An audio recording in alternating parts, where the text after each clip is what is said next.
So this is how you can capture cinematic video with the iPhone. At first, it needs to be said that only certain iPhone models are going to support it.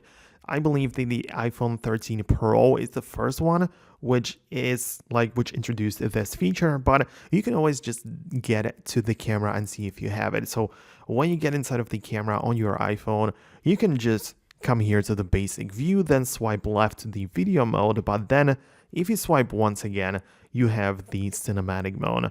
So this one requires a lot more light, so you want to make sure you are in the bright environment.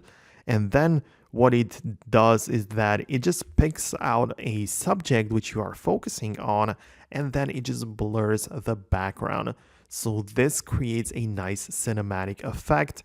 Naturally, it's not going to be as good as using the actual DSLR where you have like the lens and the proper controls and everything, but it is still better than using the regular video where most of the scene is like focused on, right? So if you want to add a little bit of flair to your video and, make it a bit more cinematic, then you can use that feature.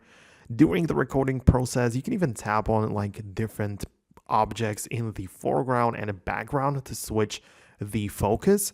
So that's very useful and gives the impression of like professional controls.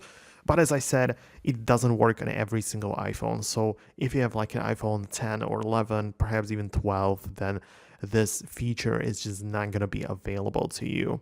Anyways, that's it for me. If you like this type of straight to the point tutorials, then subscribe to Foxtecc so you never miss videos like these. Thanks a lot for watching, and I'm going to catch you in the next one.